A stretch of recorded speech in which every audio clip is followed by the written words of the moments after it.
Okay, so that is the 10 minutes speaking. So let's do it. Let's say you're feel popular speaking, right? So you're about to go down on a stage and you feel anxiety. The usually default state of someone who doesn't have what experience is just trying to figure out is equal, in advance to worry about experience. I mean, you can say it's kind of like step in the mirror, but what you have to do. And then once you feel the you are work with them, right? You contract your mind contracts around with your conversation with yourself is it is unhappy one lies the time and the person who can see lies it would all the time deaf relaxed and just I'm unhappy. You know what I'm and you're telling yourself you're not noticing because your thoughts just come into behind as fast as they can and there seem to be you right you're identified with each thought that emerges in consciousness and most people live their lives are through the no alternative.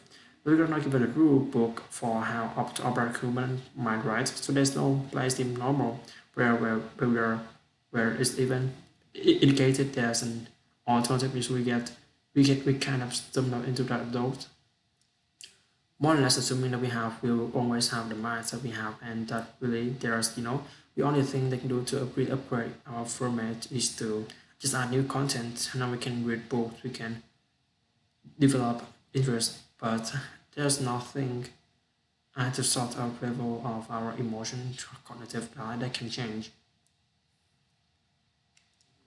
If you think anxiety, there's actually a place for which you can just feel it, right? And be actually indifferent to it or anything else. You may just notice that if it is an unpleasant sensation when first you handle anxiety, it isn't even that unpleasant, it's so close to silent and it's actual physiology that really the difference between excitement and anxiety is more or less just the reframing. It's just story you're telling yourself. You felt there's these tingles, and it's suddenly arrest respond right before you're about to go on a roller coaster. That's a part of why you're going on a roller coaster. You like that experience, right? But for the fact that you feel that the way when you're about to have an interview, you're about to walk on the stage. That's intolerable, right? You're just dropping back and realizing the power of the framing is gains this skill that is a fairly accessible one, but how many people are learning it, so secrets out. Most of what people care about can be focused as skills. I mean, well-being is just is a skill. Not suffering necessarily is a skill. Is a skill. Not doing your emotional life and regular thing. Neither emotion is a skill. But the moment you begin practicing mindfulness, which is just learning to pay close attention to the nature of your experience, not adding anything to your experience, you just not noticing what it's like to be you, moment to moment. But the way that is not reactive, you are not grasping and what's the reason for pushing the unpleasant, or you're just that is a story of telling yourself a story you're thinking, and you can either become more and more mindful of that and interrupt that more and more. You can reframe this continually and tell yourself a better story, but you can actually just engineer. You can change the code you are running moment to moment. So this sort of use of negative imagination where you think of all the bad things that haven't happened to you just right. You just just in traffic driving into the job you don't like, and you're frustrated. You can think of all the things that could happen to you, right? That haven't. If any one of them happened to you, you could consider your parents' answer if you could just be returned to this moment and you could be the guy who today is going to find out if you got 2 months alive, right? And you have to be next 2 months spent just unwinding your quality affairs, right? You're not that guy, right? But it hasn't happened to you yet. That's just more thinking, but it can happen in profound effects. You can reframe your experience and play the person actually change anything material about the circumstance. You can let the light in, and there are many techniques that light that are just a matter of invoking useful concepts skillfully. So pictures that you're in an airplane, they begin to pounce, and with those that are still actually afraid to fly, can feel anxious in significant turbulence. Another one to feel anxious, well, we have some thoughts that turbulence may be dangerous, right? That makes it more likely the plane crash. And of course, surely, significant turbulence can cause a plane to crash. But this, as we know, for the plane crashes is a very, very rare thing.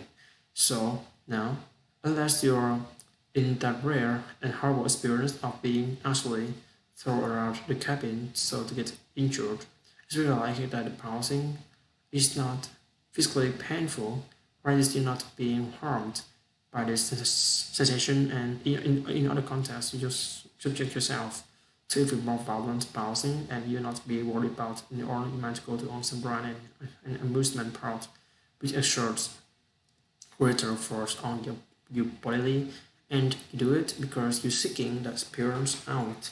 Now an aim is totally unwelcome to you, but you just take a raw of sensations, they're not your problem. It's what they pretend your interpretation of them will worries you. There are at least two levels at which you can deal with this. First is to think consciously about the nature of a problem and about your fear. Is it rational to worry that your plane will crash due to experiencing turbulence? No. Actually, it isn't. The likelihood of dying in a plane crash is minuscule. Over the course of your journey, you should begin to worry as you leave the airport and get in a Uber or taxi, drive yourself or in your own car. So, if you understand that, if you understand that every moment in the plane is in fact safer than many moments you will spend on the crowd, certainly safer than when you are walking as a pedestrian, fixated on your smartphone and stepping into the crosswalk. That's when your antenna sound surge.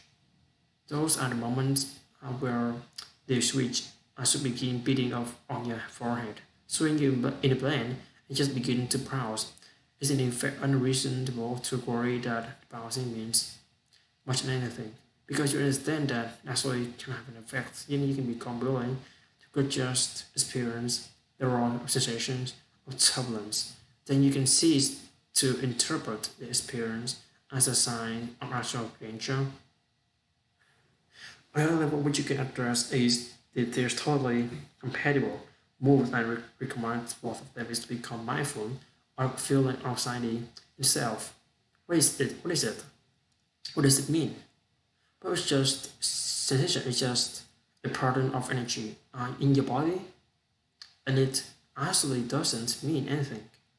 And at the level of raw sensation, you may have thoughts about it, and very likely much of your thinking in that moment is just purpose toward to figure out how not to feel that way or not to let it get worse. But if we step out of the thoughts and just become willing to feel the raw sensation of anxiety, actually just surrender your resistance to it, just feel it as an energy, it can lose its meaning. It can become very difficult to distinguish from what another framing could be a positive experience like excitement. How do you know the difference between being anxious about something that's about to happen and being excited? For the most part, is the thoughts of your thinking, you'll be feeling that, and also there's a cognitive conceptual overlay on top of this raw feeling. You can constantly reframe the things, or you can step out of it altogether and just feel the raw energy of this experience. And when you do that, anxiety can be like any other experience that has no meaning for you as a person, really isn't saying anything about you. So just say you're, let's say you have a rash on your elbow and it's itching. Okay, that doesn't say anything deep about you. As a person that has no physiology, in physiological it might be unpleasant, it might be extraordinary unpleasant, but it doesn't reach into your sense of who you are and the deepest way to respond to anxiety. And again, I'm not saying that there is no case in which drugs are valuable or even necessary. It may very well be, but for anxiety, it's more ordinary range. The deep way to respond to it is to become willing to feel it, to cease to interpret it as important and function in the midst of it, and then it will pass. Anxiety rises and falls like any other emotion if you're not continually thinking the thoughts that make you anxious. Actually, it can't around very long. These two other unpleasant emotions like the anger and sadness, and they're constantly resorted by our thoughts, and we're spending most of the time thinking without knowing that we're thinking. So mindfulness is in particular is a very good antidote to this problem. But the check is you can't apply it as an antidote. You can be mindful of society so that it will go away. Become more willing to feel it. Just let it burn right bright in you and discover discover that the matter is comes and it goes and you can and you can what? Huh? Oh, and you can function. Okay, so this is the end of my 10 minute speaking for today. So I hope you have a good day. Okay, so bye guys.